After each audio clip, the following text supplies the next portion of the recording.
ابتدائی دور ہے، بالکل بچہ ابھی ہے، کھیل بس لائف، اس کے سوا اسے کوئی زندگی سے سروکار ہی نہیں، زندگی کے تلخ حقائق ابھی اسے معلوم نہیں۔ بھوک لگی تو رو پڑے، ماں نے دودھ پلانا ہے، کھلانا ہے، ان سے تو کچھ نہیں کرنا اس نے، وہ لائب ہے، کھیل۔ لیکن تھوڑا سا آگے چلتے ہیں، ٹین ایجر سٹیج میں جب داخل ہوتا ہے آدمی تو اب وہ نرا کھیل، معصومانہ کھیل نہیں رہتا، اس میں تلذذ، سینشول گریٹیفیکیشن کا عنصر شامل ہو جاتا ہے۔ اب اس کے کہا لہو، اعلموا انما الحیات الدنیا لعب و لہو۔ ذرا آگے بڑھئے تو انسان پر سب سے زیادہ دھن سوار ہو جاتی ہے، بناؤ سنگھار، میرا لباس فیشن کے مطابق ہو، کہیں ایسا نہ ہو مذاق اڑے۔ اپنے لباس کے بارے میں بہت کانشیس ہوگا، اپنے ہیئر کٹ کے بارے میں بہت کانشیس ہوگا، ہر چیز کے بارے میں بہت کانشیس۔ زینت، بناؤ سنگھار، آرائش، زیبائش۔ اس سے ذرا آگے گئے،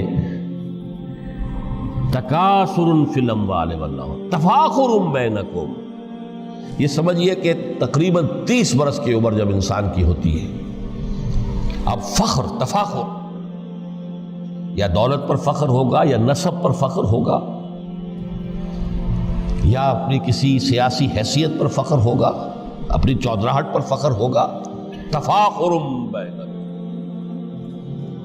جس میں جان میں چونکہ توانائی ہوتی ہے، قوت ہوتی ہے، لیکن اس کے بعد جب عمر ڈھلی، بڑا ریئلسٹک ہو جاتا ہے انسان۔ پھر یہ جو چوتھی سٹیج تھی، اس میں تو یہ کہ مونچھ نیچی نہ ہو، چاہے سب کچھ میں اپنا خرچ کر دوں، داؤ پہ لگا دوں، لیکن مونچھ نیچی نہیں ہوگی۔ آخری سٹیج وہ ہوتی ہے کہ پھر ہوکا لگ جاتا ہے آدمی کو، تکاثر فی الاموال والاولاد، مال اور اولاد کی کثرت کثرت کثرت۔ اب یہ ہوتا ہے کہ مونچھ نیچی کیا، مونڈ بھی دی جائے تو کوئی حرج نہیں، مال آنا چاہیے، ویری ریئلسٹک۔ اور اسی حال میں انسان ہوتا ہے، آخری پارے کی صورت نے پھر اس میں ایڈ کر کے اس کے اوپر مہر لگا دی، الہاکم التکاثر حتی زرتم المقابر۔ یہ تکاثر جو ہے پیچھا نہیں چھوڑتا، اتنی دولت بھی ہے کہ آپ کی 10 نسلیں کھا سکے اطمینان سے بیٹھ کر، تب بھی صبر نہیں ہوتا۔ بڑے میاں کی ٹانگیں جو ہیں وہ قبر میں لٹکی ہوئی ہیں، لیکن تکاثر جو ہے، تکاثر مال، وہ پیچھا نہیں چھوڑتا۔ حتی زرتم المقابر، یہاں تک کہ قبر تک جاؤ، قبر میں اتار دیا جائے، جب تک ٹانگیں صرف لٹکی ہوئی ہیں اس وقت تک نہیں۔ اس کے بعد تشبیہ دی ہے کہ یہ حیات دنیاوی کا جو ایک سائیکل ہے، اعلموا انما الحیات الدنیا لعب و لہو و زینت و تفاخر بینکم و تکاثر فی الاموال والاولاد۔ اب اس کو کمپیئر کیا ہے پلانٹ کنگڈم میں جو سائیکل چل رہا ہے۔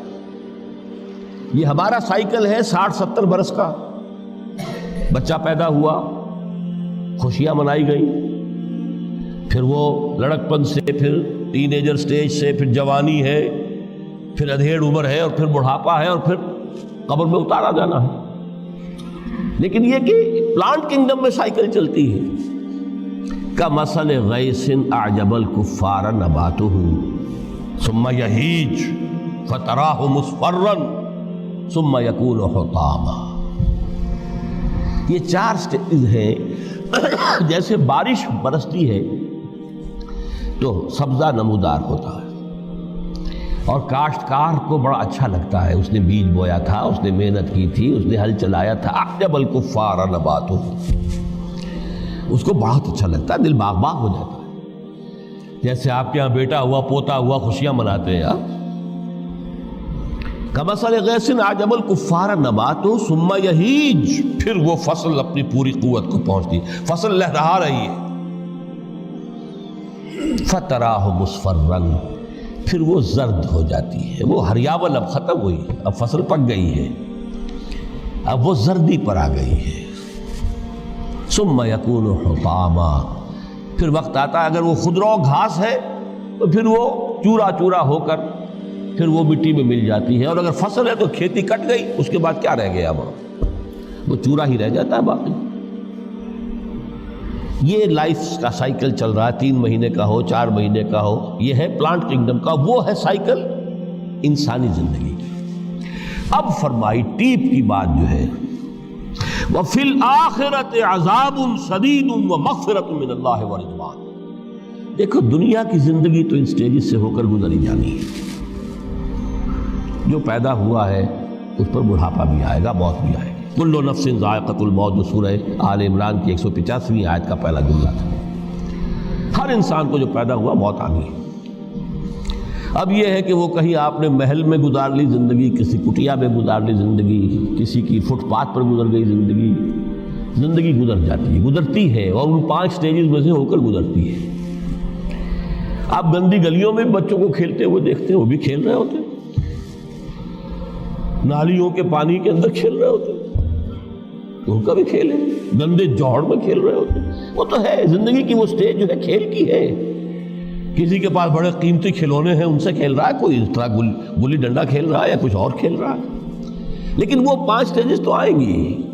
اعلموا انما الحیات الدنیا لعب ولہو وزینۃ وتفاخر بینکم وتکاثر فی الاموال والاولاد کمثل غیث اعجب الکفار نباتہ ثم یہیج فتراہ مصفرا ثم یکون حطاما وفی الآخرۃ عذاب شدید ومغفرۃ من اللہ ورضوان۔ آخرت میں جا کر یہ بائیفرکیشن ہو جانی ہے، یا تو شدید عذاب اور یا اللہ کی مغفرت اور رضا۔ Now the choice is yours، اما شاکرا و اما کفورا، فیصلہ تم خود کر لو۔ وما الحیات الدنیا الا متاع الغرور، یہاں بھی آخری الفاظ وہ ہے کہ دنیا کی زندگی دھوکے کے سوا کچھ نہیں۔ کیوں؟ اگر تو دنیا کی زندگی میں گم ہو گئے، جیسے کہ اقبال نے کہا ہے کہ کافر کی یہ پہچان کے آفاق میں گم ہے، اور مومن کی یہ پہچان کے گم اس میں ہے آفاق۔ دنیا میں رہو، طالب دنیا نہ بنو، طالب عقبہ، طالب آخرہ۔ دنیا میں رہو، برتو، استعمال کرو، تمہارے لیے پیدا کیا گیا، بھائی برتو، متاع ہے، برتنے کی شے ہے۔ ہاں حلال اور حرام کی پابندیاں سامنے رکھو، باقی برتو۔ مطلوب یہ نہ ہو، مقصود یہ نہ ہو، مطلوب آخرہ ہو۔ انما الدنیا خلقت لکم وانتم خلقتم للآخرہ۔ منزل وہ رہے، مستحضر رہے، سامنے رہے کہ میں تو اجنبی ہوں، یہاں یہ میرا وطن نہیں ہے۔ الدنیا سجن المومن و جنت الکافر۔ جیسے کسی پرندے کو کسی پنجرے میں بند کر دیا گیا ہو، اس طرح ہمیں اس دنیا میں بھیج دیا گیا، اللہ کی مرضی ہے، اس نے بھیجا ہے۔ جب تک وہ چاہتا ہم رہیں گے یہاں، لیکن ہمارا دل یہاں نہیں لگے گا۔ بازار سے گزرا ہوں، خریدار نہیں ہوں، طالب دنیا نہ، تب تو یہ کوئی دھوکے کا سودا نہیں، وطن نہیں، بالکل نہیں۔